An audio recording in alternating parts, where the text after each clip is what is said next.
It's not showing us live on the Facebook page yet.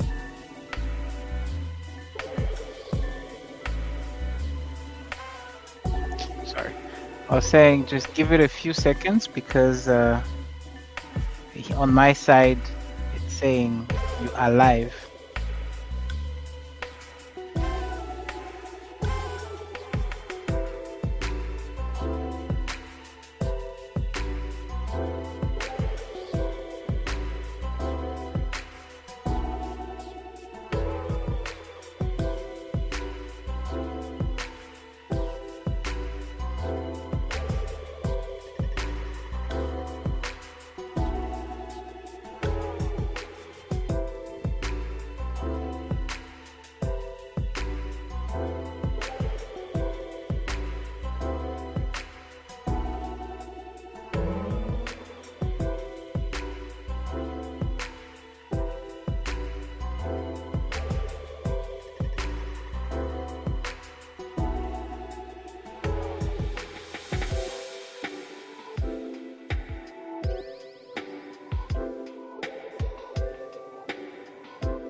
Good evening, everyone. Welcome to the Lion Hearts of Africa Men's Virtual Conversation. My name is Stanley Dliwayo, and I will be your moderator today. I am thrilled to have you all with us. The Lion Hearts of Africa initiative is dedicated to fostering open conversations among men about wellness, mental health, and personal development. Our goal is to create a supportive environment where men can share their experiences, learn from one another, and grow together. Today, we have the honor of hearing from two distinguished speakers. First, we welcome Dr. Leonard Makoni of Well Connect, a respected professional in wellness who will share valuable insights. Welcome, Dr. Makoni.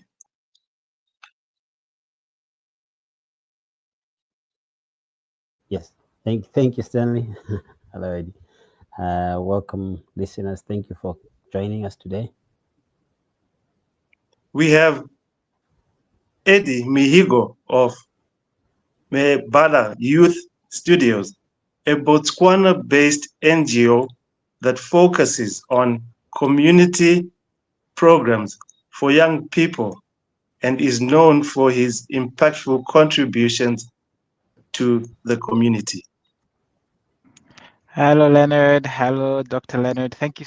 Hello, Leonard. Hello, Stanley. Thank you so much for having me.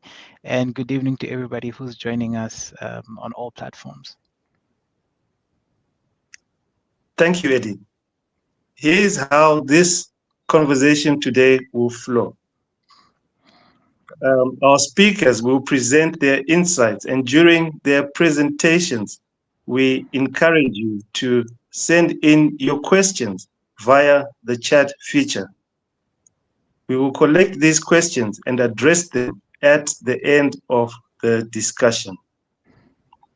We want this to be an engaging and interactive session, so please don't hesitate to participate. Your thoughts, your questions, and experiences are what makes the initiative valuable. Without further ado, let's dive into our discussion, and I would like to invite Eddie about fatherhood and navigating fatherhood without a blueprint. How does this work? Yeah, it's a very interesting one because in my own experience, I grew up with a father for the most part. He was around, but not in a way in which I wanted him to be. I believe, fatherhood is a very interesting term because it's not just someone who brings you into the world, but it's also someone who imparts certain things onto you as you are growing up. So it was interesting that my dad always, he always brought me up in the sense of, I'm the Sergeant General, I'm your president. To you, I am everything, which is not a lie. It's true that he was my provider. He was my support structure. All of those things. And in as much as I was an only child, or I am still an only child, uh, he was very harsh in the way he brought me up. Of course, eventually I've come to appreciate some of those lessons, but I think as I was growing, I would have loved a little bit of softness from him, but I was fortunate enough to get that in abundance from my mother. So that's the thing about a blueprint, though, is that no one teaches you how to do these things. I like to tell my peers that my father only learned how to parent from his parent, right? So he took some of what his father bestowed towards him and how it was done, and he passed it on, and he added his own flavor, and his own flavor sometimes involved the rod, and a couple of punches here and there just to get the point across. That's the best he could do. And of course, at that time, which is around what the he's from the 60s, the 70s era. That's when he grew up, right? Because my father was born in the 50s. Um, he only knew about provision based on that environment. So for him, it's like, listen, every month I get paid.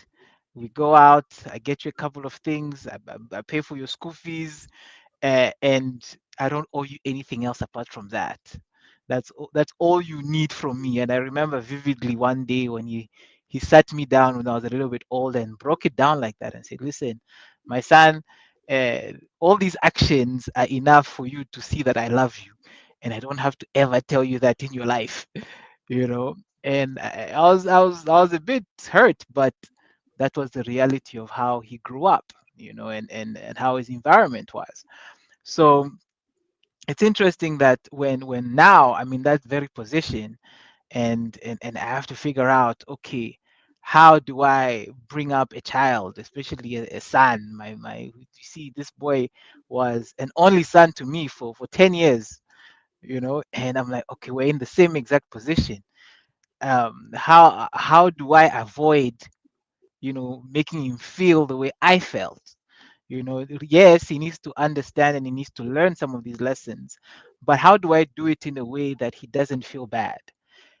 And I had nothing in my toolbox because the only thing I was that was passed on to me was that harshness and the rod and the discipline. And of course, luckily again, I have a very good relationship with my wife in that I have conversations with her about this. I'm just not gonna wake up in the morning to a child who's done something wrong, whip up my belt and start belting. You see, so I'm gonna tell her to say, listen, I think I'm going to do that, and she says, no, I was never whooped as a child by my mother ever in my life, and I didn't turn out bad. Now, did I? So we're not gonna institute that in this house.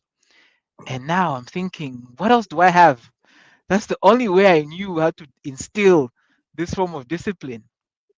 And I think that's when I realized that, you know what, there's no rule book.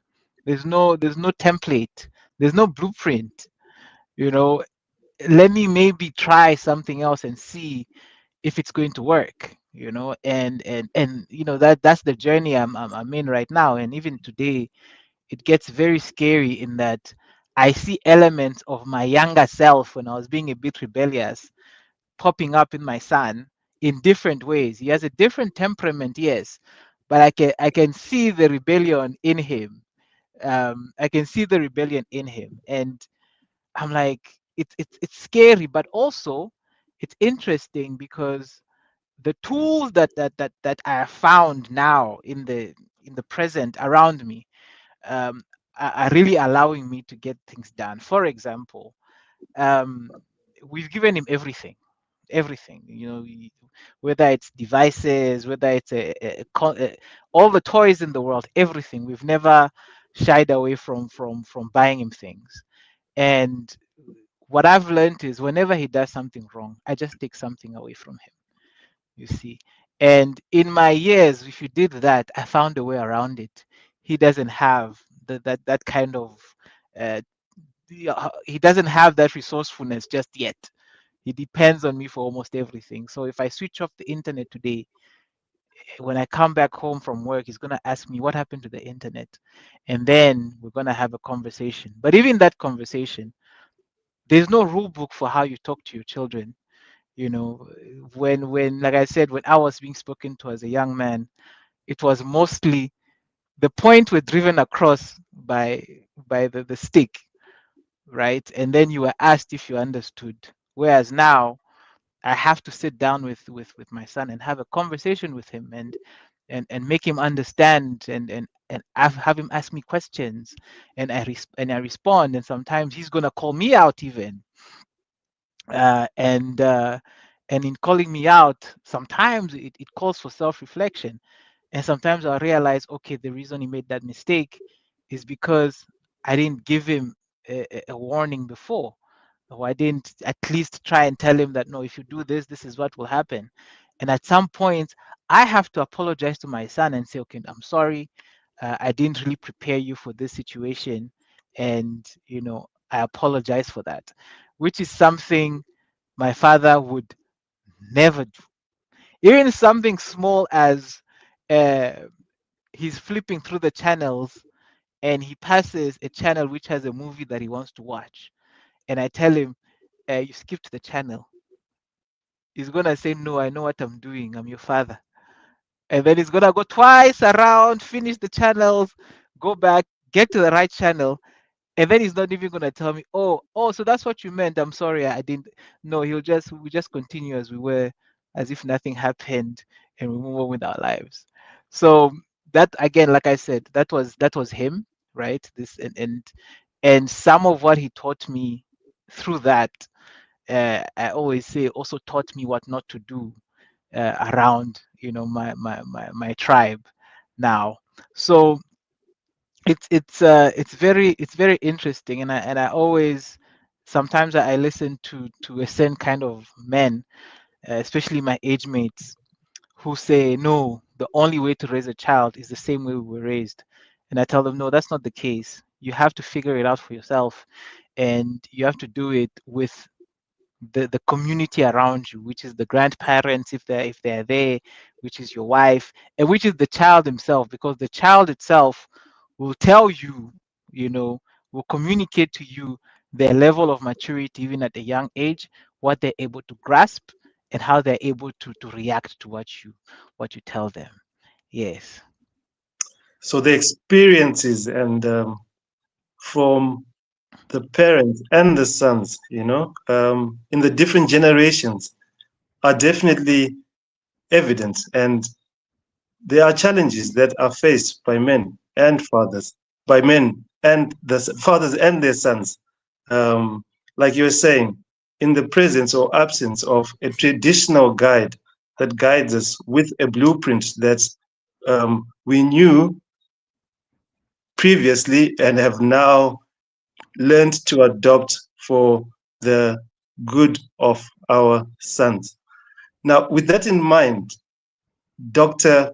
Leonard, how then do we create a safe space for dialogue, like Eddie was talking about, between fathers and sons?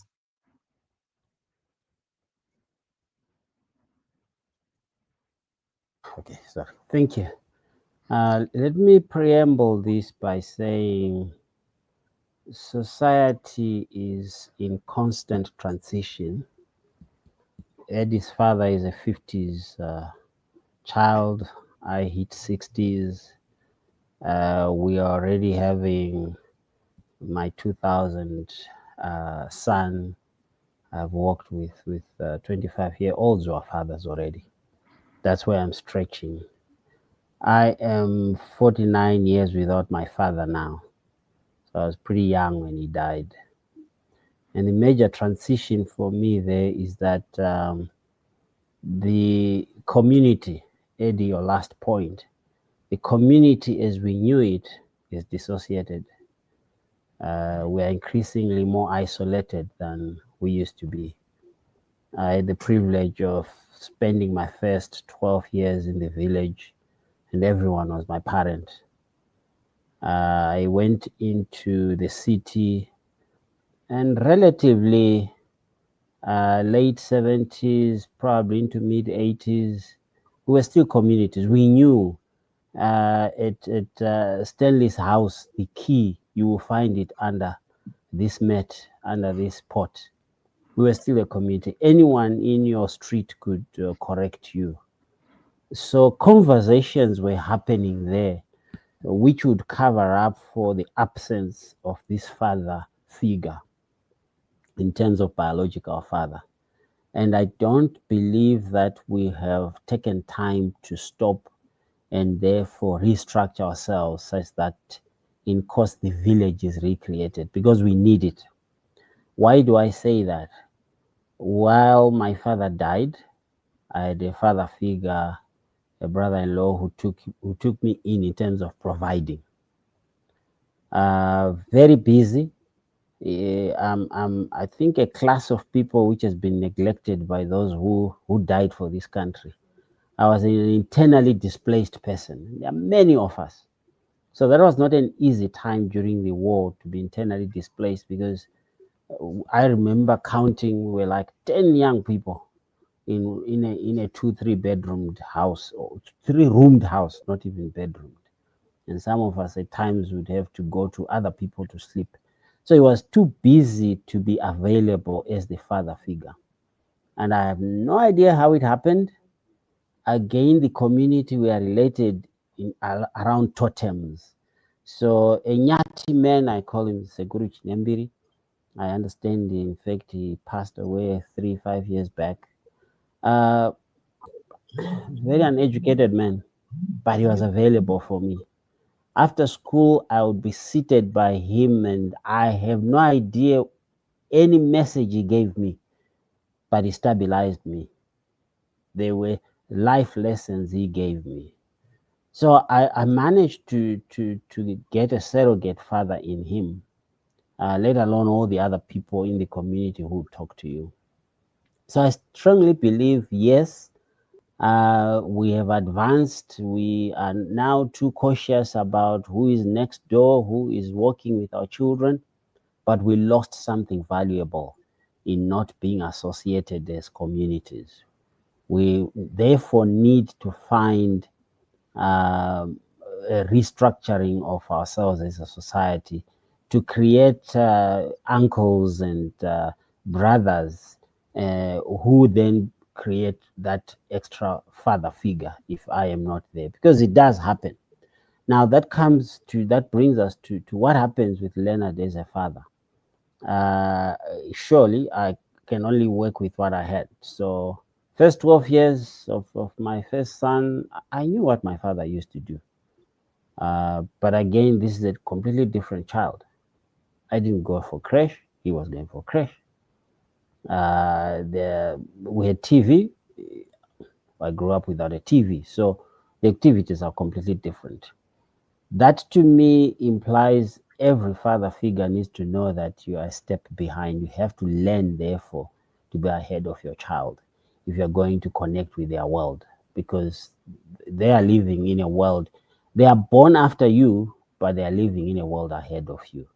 And a lot of us, I don't think we stop and consider that. That's why the principle, I'll raise you the way I was raised, is not going to work. There definitely is never going to be a handbook, because no mother comes out of the maternity ward with a manual. And every child is different, peculiar, 1 in 8 billion.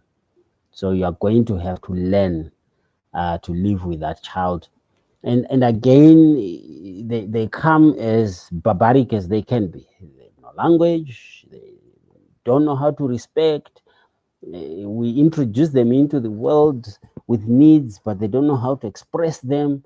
So all they know is to cry, and that cry in no time is translated as, hey, you raise a temper and people will run to you. So you will start calling children naughty or rebellious when all they've learned is, you know what, when you throw a tantrum, things happen. So there is a place where you need to speak into their lives as early as possible. And I've been greatly helped by materials which have been developed by psychologists who have studied how children grow, how children develop, how children process their brain development and how to use it, how emotionally they connect or disconnect. We have to go to that school, because if we are to raise children, a generation that's going to be healthy, intact, we have to learn how to raise children. I don't know why we think it will happen naturally. I come out of the animal world. I had to study the development of a cow to raise it to be a productive animal, a chicken. So why don't we learn how to raise a human being? Because that's the most critical resource we have in the world. And I think governments and probably churches and businesses ought to be investing in preparing people to be parents, because that's the greatest skill we need. A child who has been damaged by Leonard, it doesn't matter how excellent their results will be, how skilled, how hardworking they will be. If they are emotionally damaged, they are going to be a disaster. They'll be toxic to everyone around them. They'll destroy a good company. They will destroy a nation, and these are recorded cases in the world where wars have been started by people who have been damaged because of failure of parenting. So we have to learn the developmental stages of children, but also at the same time what skills we need at each stage of development of the children that we have been given. How do we need ourselves to develop with them? Because it starts from the way the relationship of the father and mother comes. That's where a lot of people immediately reject the child or abandon the mother. You haven't abandoned the mother, you've abandoned the son. And ultimately, whatever fears you have, whether it's societal or it's personal, I don't have enough money, it's a shameful way of getting into marriage, if it's marriage or having a child, already all those are going to tell. And part of that is because we are not being guided, we are not being supported, and we need to learn how to do all that. Then, of course, once you start relating to the child, you know, there are issues we take for granted. Maybe my father died too early, but I don't remember his voice anymore, but I don't remember him ever saying, I love you. And I thank God my mother is 91 this year. And a couple of times I've heard her telling me, I love you, my son, in her relatively broken English, but not in Shona. So there are certain things which you just don't do in our vernacular. It's almost like to say Ndokuda sounds like it's not human, it's not real. I don't know. But we have to learn to do all that. And some of them, some of these are habits, are ways of relating which we are perpetuating to what good. It's not culture, it's not tradition. Anyway, culture, tradition is changing as we move. It's more global today. We're speaking hardly any family which is not multilingual now. So why don't we therefore use multiple languages, including emotional languages, if that's what's going to create a healthy person? So it's not going to be easy, but we have to know that being a father is hard work. It's hard work from birth of that child, conception of that child, I should say, until that child dies, unless you die earlier. How then do we build bridges of understanding? How can these personal experiences that we have learned lead us to forgiveness and maybe stronger relationships by building bridges of understanding between fathers and sons? I think dialogue is very important, and there's a belief that men don't know how to speak, and I think initially, yeah, we are taught to speak a certain way.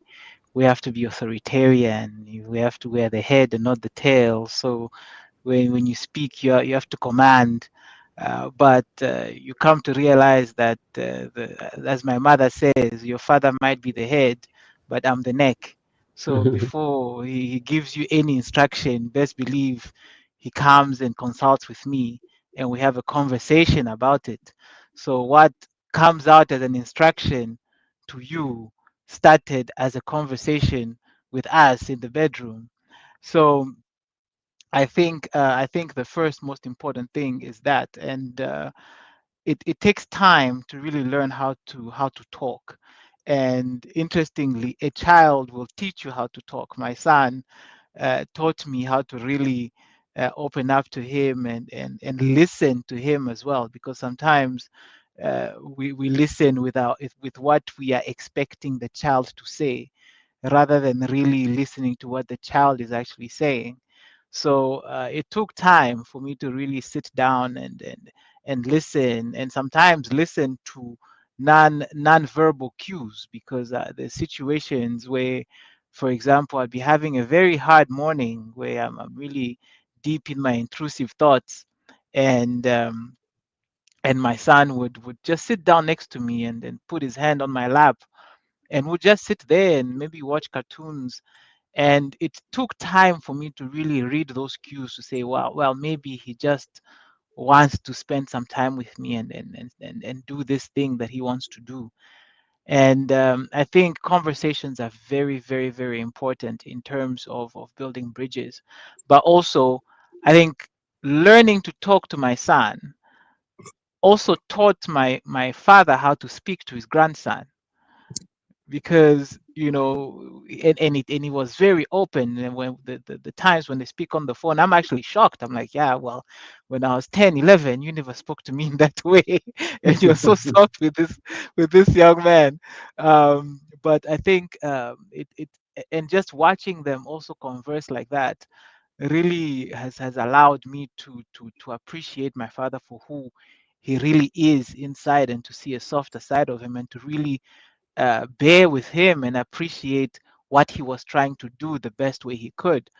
I'll tell you, the best moment I ever had with my father was when I graduated university. And I remember we had a small graduation lunch at my house. And he almost didn't make it because he was coming from outside the country. He made it at the last minute. And I'll say this again. I hope none of my old colleagues are in the are watching. But I was the only one whose graduation was attended by our head of department, by our dean. So, and our dean was he's a doctor. So my father stood in front and he said, uh, all I ever wanted to do was to bring this guy to this moment here. All of those things, and being a father is difficult, and he gave a very, very endearing speech. And I stood there next to him and I'm thinking, why didn't you tell me this 5, 10 years ago? Why did you wait until now to tell me that? Because I think if you had just broken it down like this, I think our lives would have been so much easier, would have been clashing a lot less. But at that point, I understood that, number one, I think my father started respecting me as a man at that point. That's number one. And I think number two, I really started bearing with him a whole lot more. I kind of related to the burden that was on his shoulders in terms of raising a son, and hoping that son that he's raising becomes someone, or something valuable in his life. And for him, seeing our head of department there, I think, was a sign that, okay, if this old man decided to come here instead of being at the 8 other simultaneous lunches that are happening now, then there must be something about this guy that he appreciates. But I say that to say, in life, everything happens the way it happens, and we just have to make the best of whatever happens, and we need to really, again, move closer to the person that you're trying to comprehend, that you're trying to understand. Because uh, my son, for example, I know he looks at me like I'm an enigma. Like, I don't understand this man. Sometimes we look at each other and I can tell that he's trying to decipher the kind of person that I am. And for a very long time, that's how I looked at my father as well. But over time, that has softened a lot, and we've kind of become friends. I can call him anytime. He'll pick up, and we have conversations about any and everything. Some things that 10, 15 years ago, well, more than 15 years ago, that would have never spoken about, because I would have just felt like, "Oh, this is an old man," and he would have felt like, this is a small boy. I have no time for him. So I think time heals everything, and we have to allow time to do its work. But at the same time, we need to do work on ourselves as well, and we need to be very cognizant and aware of all the blessings that are placed around us. Your son is there to actually bridge the gap between you and your father in terms of a relationship. And if you just let that be organically, you find that the generational blessing is there, in that everybody lives in harmony, and there's very few clashes. Of course, my son and I, we get along very well, and even when we have a misunderstanding, it's always very objective. It's always towards something where he understands that I just want the best for him, and vice versa. So I think that's how we can build those bridges. We need to be, we need to bear with our folks, with our fathers. We need to allow, if you have children, allow your fathers time with their grandkids. You will see, you will learn so much from the interactions the two of them are going to have, and that will teach you how to speak to your dad as you move forward. Dr. Makoni, there seems to be a sense that as men, we need to reclaim positive masculinity. How then can fathers model this for their sons? And what impact does it have on future generations? You know, I'm going to share from my belief system because that's all I have that I can give you. And I believe I was created by God by design. I refuse to be reduced to a Toyota vehicle, which was by accident. So Big Bang, sorry, at this stage hasn't Doesn't work. completed. Why do I say that? Because I think our greatest challenge is without a belief system, a conviction of some kind, we live lives without purpose. We don't know where to find security. This whole discussion is speaking to how does a son feel secure around a father? And you talk to somebody who has never known their father, they are very unsettled.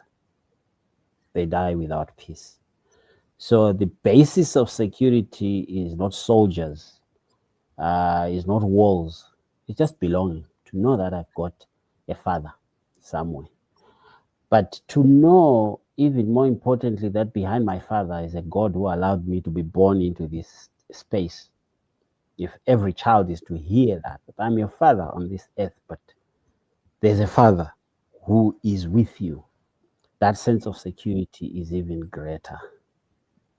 Even then, when you will lose your father for whatever reason, whether they've been taken by ending of life or they've been taken to work in Wenela or in diaspora or just disappeared into a beer hall and never came back, you know that there's a father somewhere behind this person. That will make a big difference. But for those who are fathers who are there, then you know your purpose is to translate, to transfer something more valuable than a house, than money, a bank account, than experiences. I met a man, 72-year-old, earlier this year.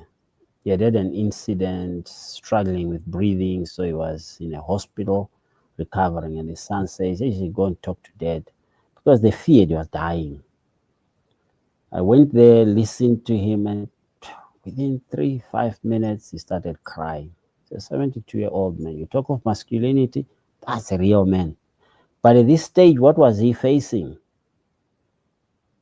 I have all these things. It tells me a business that could easily run for another a good decade or so if people just work on it. But who is going to take over all that I have done?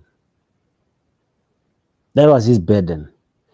Because his son is in diaspora, his grandchildren are diaspora.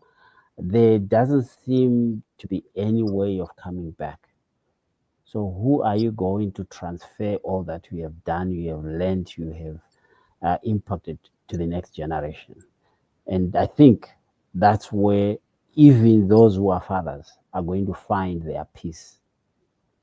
If you know you have done your best to transfer the love for God and humanity to the next generation, you'll die in peace. That's the basis of masculinity, what you exist for. So you are not going to be pushed around by men don't cry, men don't. Why? Because Jesus wept. He was a real man. Elijah was depressed. It's human to get depressed. David was tempted and he turned around. You will be tempted, you can turn around. Those are the issues that men are facing. And somehow to come and share with a brother, I'm struggling, you think it's a weakness. That's the source of strength. What moves you to go and share with a brother is because there's a greater cause.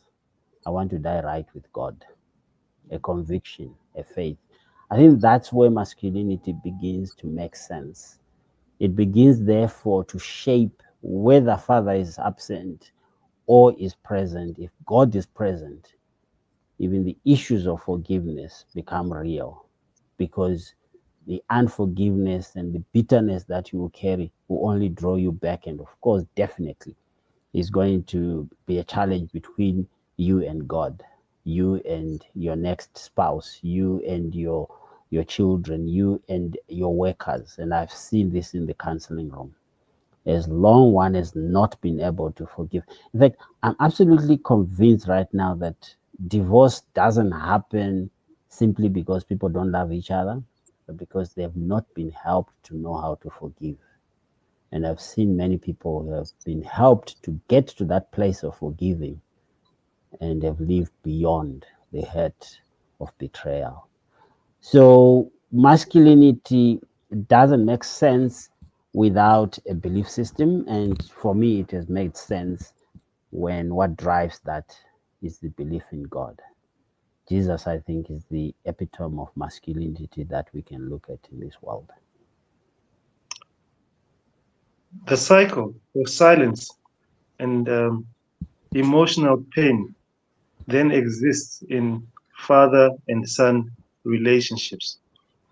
And I feel this is where cycles need breaking. How do we break these cycles? What steps can be taken to break these cycles to create healthier dynamics? I mean, like I've said earlier, you know, conversations are very important. I mean, just yesterday, I had a discussion with a group of men who are part of an institution here in Gaborone, and when they came in, it was, you could sense that there was a bit of tension in the room. But by the time we finished, 2 hours later, um, everybody was a lot more relaxed, and when I told them, you can take my number and call me, and everybody took out their notebook and wrote the number down, and they even asked for my email. Now, I don't know if they're actually going to go ahead and do it or not, but I believe just being able to converse did change their stance a little bit. So I think sometimes we build these walls around us, and mostly it's because we've been hardened by our environment and by the perception of who we're supposed to be, which are community based. But the more you talk to people, the more you're in the same environment with men, especially men, you realize that there's nothing wrong with conversing. There's nothing wrong with sharing a few vulnerabilities here and there. Um, and these men were very shocked with some of what I told them. My first time getting a pedicure, my first time getting a manicure, my first time getting a facial, using my wife's beauty products every once in a while. So so it was very interesting that they actually even started talking about some of what they've done. One of the guys were like, actually, I've also used my wife's beauty products sometimes. So we started relating to each other like that. So I think sometimes I like to say that before you come out of a pit, you have to accept and acknowledge the fact that you are in the pit, you see. And usually with men, we have this situation where we have this definition of who we are and who we're supposed to be. And we are going in the wrong direction, but we are fine going in the wrong direction. You see, and when someone comes and says, no, no, but you should be going this way, we are so conditioned to what we're doing and where we're going that we're just in this bubble. It's almost cognitive dissonance, I think it's called, and it's almost as if someone is speaking Greek. But just as I think I'll also reference the Bible. You know, just like I think there was an apostle after Jesus died who was on the road, and there was someone who was walking next to this apostle, and they walked and walked throughout the journey. And I don't think we're told what happened after that. I don't think so. I think the story was really about the journey, and we don't even know if the person who was walking with the apostle converted or not. We don't know. So, but I do believe that in that journey, each one of them gained perspective, and I'm sure that wherever they went, they got into a situation or an experience where that gained perspective then moved them to a certain judgment.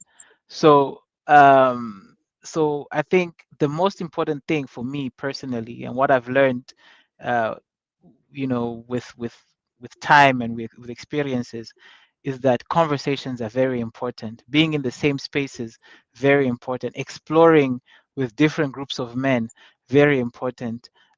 Because sometimes I get this thing, familiarity breeds contempt. I think sometimes we get so used to being with the same people, we think everybody is the same way. But two things are interesting. One, you might find that you are adding specific value to a certain group to help build that group up. But also, you might find that you are what was missing in a certain group as well. So your influence is what is going to allow that group to stop moving in one direction and to move in another direction. So I think for me that's the thing that we need, that is really missing. Surely there must be an emotional healing that can occur when we confront these past issues, especially with fathers and sons. How then, Dr. Makoni, do we approach the healing process from all these differences that we're trying to bridge, that we want to confront on past issues? Yeah. Well, inevitably in human relations, we're going to hurt each other. Doesn't matter how much your father loves you, he's human. It's something that's going to happen which can be disturbing. We are human. That's why I said remember that behind your biological parents there is God Himself who will not go wrong. Now, when there is a hurt, in most instances, the absenteeism of a father, whether emotionally or physically, the abuse or toxicity that may come from him failing to manage their own issues, which then spill over into a relationship, they deprive us. We run through my losses, loss of affection, loss of affirmation, loss of support, loss of presence, just to be friend with father, you know, to hear a father's voice cheering you on as you run the last in a race. It helps to grow well. All those are losses that we have. So the first place for us, therefore, to deal with healing those emotional wounds is to acknowledge that they've been losses. They are real. Now, once you've acknowledged that, you accept the responsibility for your healing, because and healing is not going to come from outside. They may participate in your journey, but they are not responsible for your healing. Accept that responsibility. Then soon you realize that I have to do the hard work. Look at it this way. If you have a problem with your body, you go to the doctor, they write a prescription. If you take that prescription, shove it under the table and wait to go for a review to the doctor, you might never make it because you'll die. You have to go to the pharmacy to buy the meds.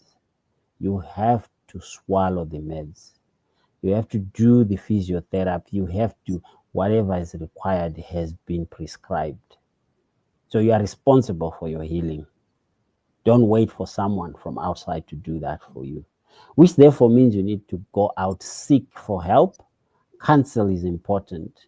And counsel means you want to look for, now we know there's professional counseling. Yes, there is informal support, which can be mentoring or coaching, but I'd recommend start with counseling so that you can hear yourself, the things we tell ourselves, those conversations, Eddie. Before you talk to your 6 men around you, you have said a lot in your head. And by the time you start talking to people, you've already set yourself in a certain perspective. Because my father wasn't there, I'm not as good as this one who had a father. Because my father didn't make enough money, therefore I don't qualify to be in this space. You've already placed yourself, compared yourself with everyone else. So your self-esteem could be low, not because you are inept, but simply because you think you're not good enough. And that kills you. So you want to be able to get to somebody who has the skills, who has the tools to help you hear yourself and therefore process exactly who you are and who you want to be and take you there. By the time you talk to everyone else, you are confident of who you are. So seek help, seek counsel. Then, of course, seek out just to support other people as well. Because in supporting those who may be weaker than you, you get stronger. You begin to reframe your story very differently. Way back, my mother had a problem. She broke her leg and she went to the doctor. Before she went, she was in the village. Before she went to the hospital, it was like, hey, she's dying. Eh? Then when I got to the hospital with her, we saw people who were in wheelchairs, people who could not walk, people who were like they're dying. In no time, she was up and about. So you need to reach out to support somebody else because there's somebody who is struggling more than you. Even if you are down, you can still stretch out your hand. So seek to support somebody else.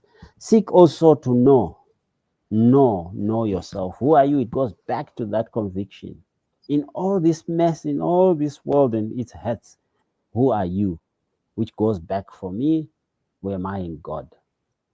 What purpose am I here for? So all those pains, all those aches, have a purpose. I think it's Philip Yancey who says pain is God's megaphone for grace.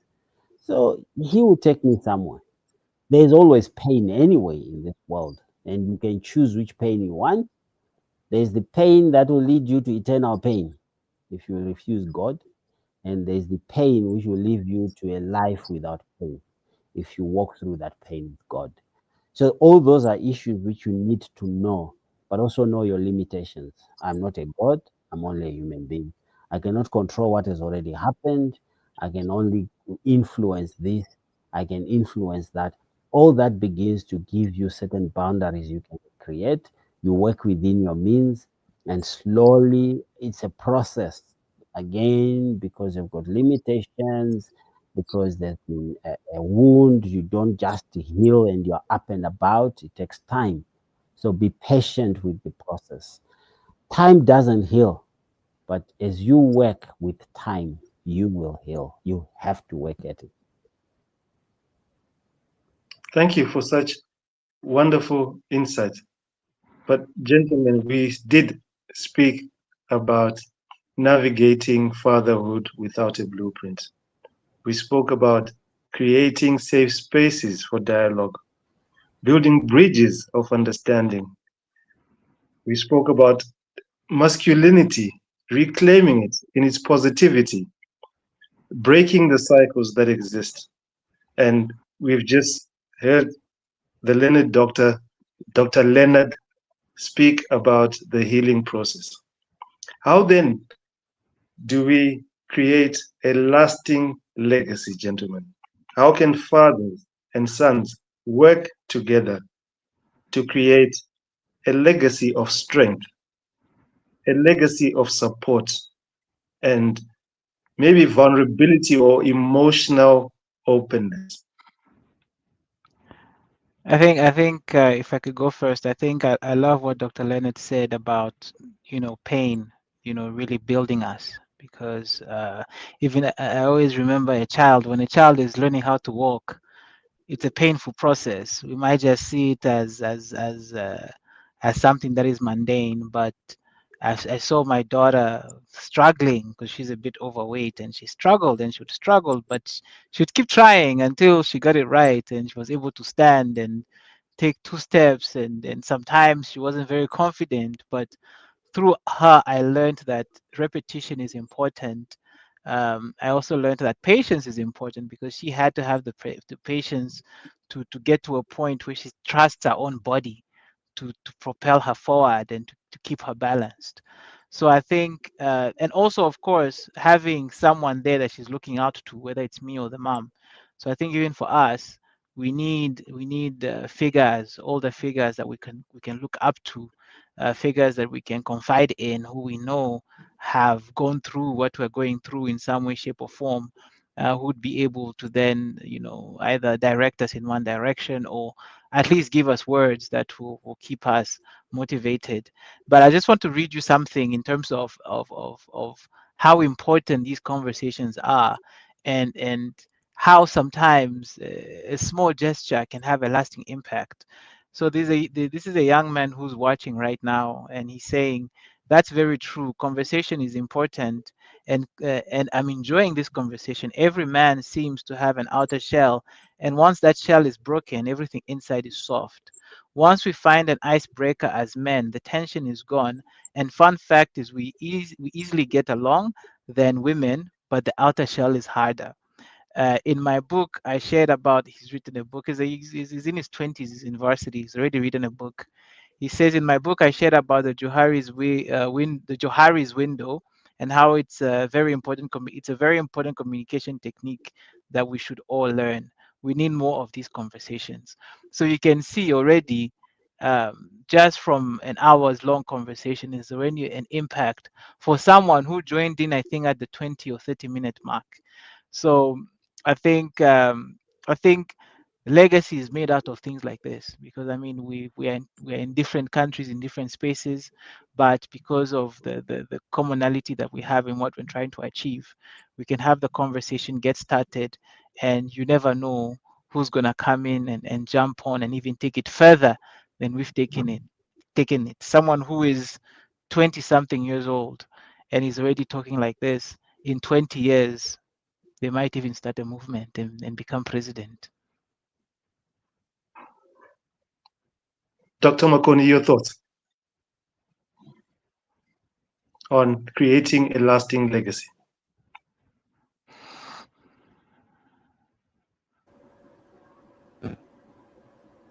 I think I lost connectivity at some point. That's okay. We welcome you back. We were talking about creating a lasting legacy, and Uh, Eddie was just talking about a young gentleman who has written a book, and at the age of 20, and mhm. perhaps in the next 20 years, that man would be taking on the button stick and maybe starting a movement, Mm. as part of a future generation. What are your thoughts in creating a lasting legacy? Again, I'll go back to purpose. We may all not have jobs to do, but we all have work to do. What am I existing for in this Mm. world? You know, when it comes to legacy, I look at my father. He died before I even finished grade 7. But his principle on education was clear, no question. That was no money, but it was a way to life. So there were 10 of us. He was committed to that. His principle on faith was clear. That I still hear, see him walking with us, praying with us, speaking the word.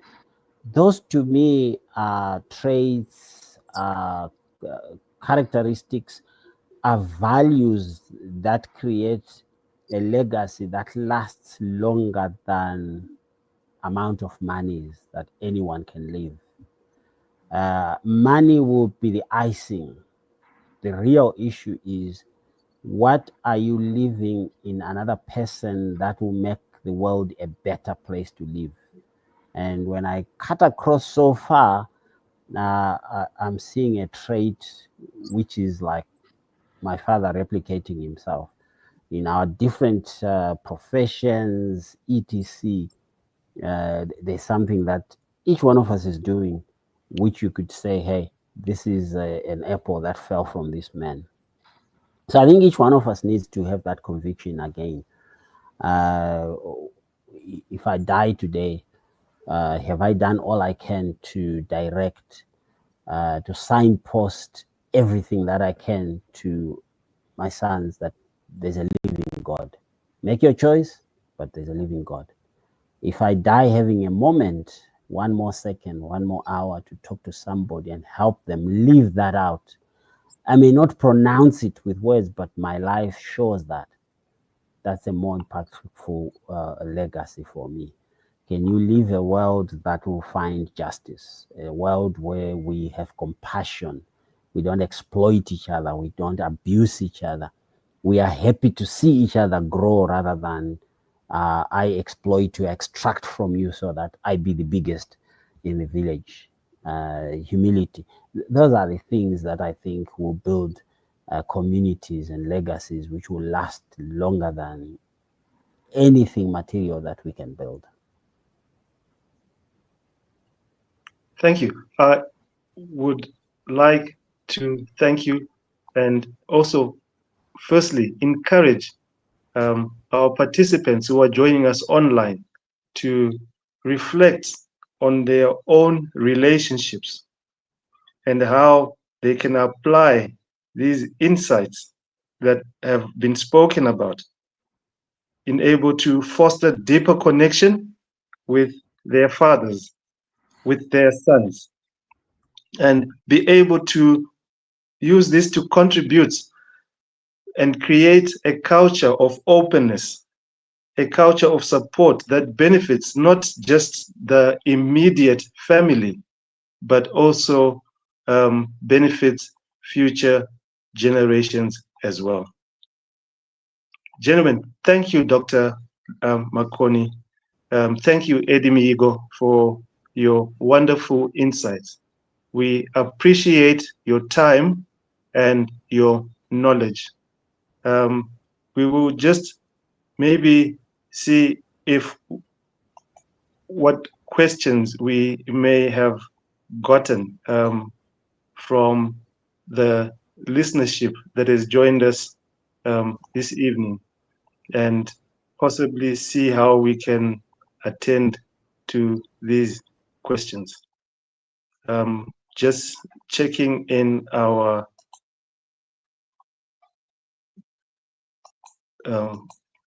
box to see what has been dropped, and I think the Prince of Darkness maybe has come over and is giving me some connectivity issue.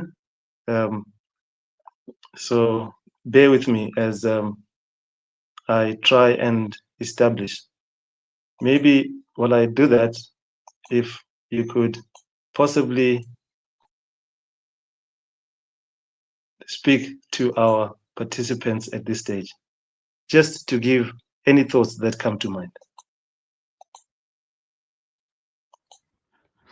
Yeah, there's an interesting discussion around Movember and what it stands for in the social media space at the moment. Okay, I think apparently there are no questions. I think it was just the one comment. Oh, great. Thanks, Eddie. Maybe you could let us know the comment we have there. Oh no, that's the one I read from TK from Takuzwa. Okay. Yeah, that was the one. Sorry to disturb you. Please carry on. Oh, And okay. Yeah, I was saying there's an interesting discussion around what's happening right now because November has always been seen as what we call Movember, where men grow a mustache or facial hair towards a cause related to men, basically. And something interesting happened this year.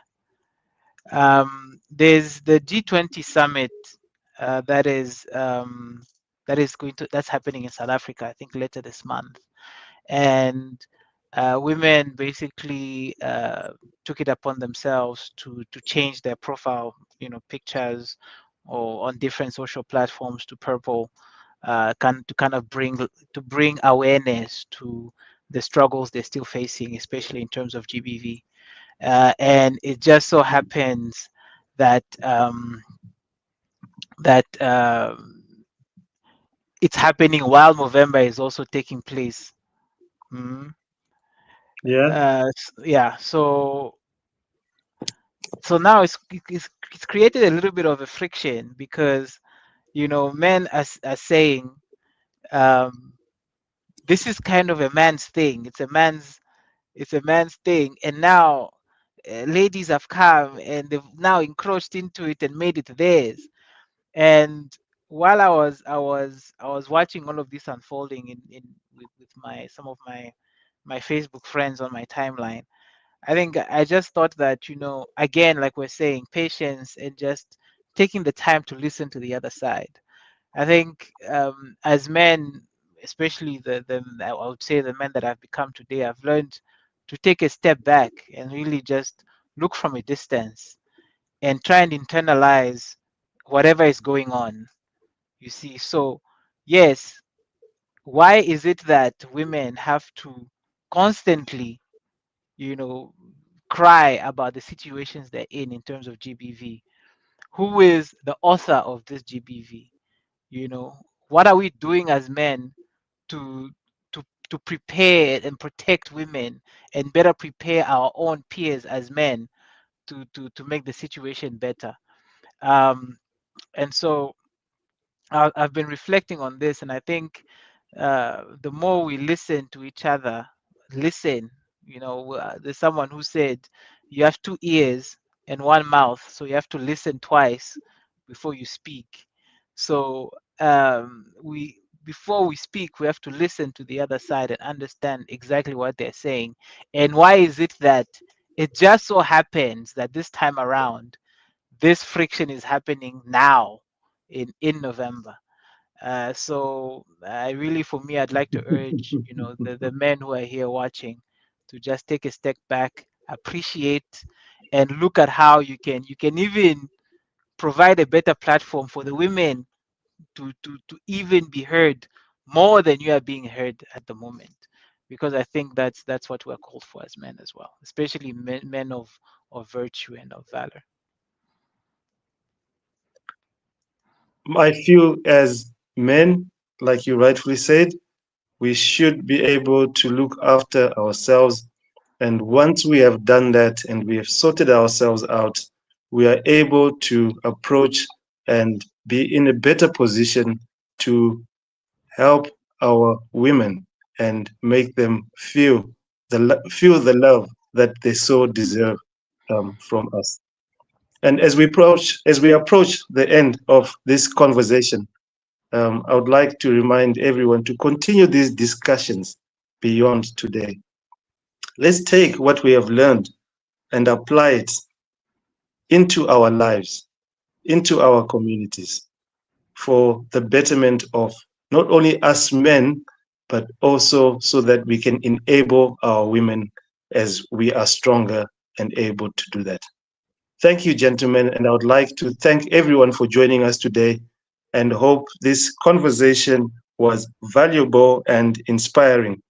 Please stay in touch with the Lion Hearts of Africa initiative for future events, and we look forward to being with you again and having both Dr. Makoni and Eddie speak to us about different issues that affect men and this initiative that we are embarking on.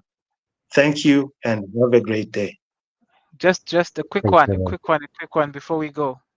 Something just came now, like literally 10 seconds ago. There's Yeah, a there's a question. I think someone managed to slip one in. The question is it's actually from YouTube.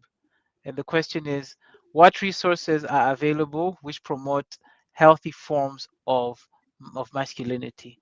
And of course, the person also gives a suggestion and says, my suggestion is the book The Will to Change, released in 2000, published in 2004 by Bell Hooks. So I don't know, Doc, if you want to address that one quickly. What resources are available which promote healthy forms of masculinity? I have a weakness of remembering authors, but there is it's a study, I think, if I remember well, Authentic Manhood. Then there is a book on Stanley. I'll send to you, and then you can post. Raising Modern Day Knights. This one is very practical exercise which you can do. Men are events oriented, so hey, let's go for camping, let's go for trips, let's go for a drive. You know, I'll take you to my former school. You know, all those are opportunities. Ultimately, really, we need time. We need to invest time. Life is time. Let's invest time with each other. absolutely. We look forward to having such initiative you're spoken about and to encourage men to attend these where we have retreats and engage each other and spend time with each other for the betterment of ourselves. There's another book recommendation here. Actually, the Raising Modern Day Knights. So there's a website actually, www.raisingmoderndaynights.org. So if you just go on there, I believe that's probably the website for the book itself. So I'll just show it quickly. That's what it looks Awesome. like. Yeah. I think that was there are no more questions. I think that was the only one. Thank you for interacting with us and giving us information we can share with other men. And once again, I encourage you, join and stay in touch with the Lion Hearts of Africa for future events. Good evening and God bless you all. Thank you all. Good night. Bye. Good night.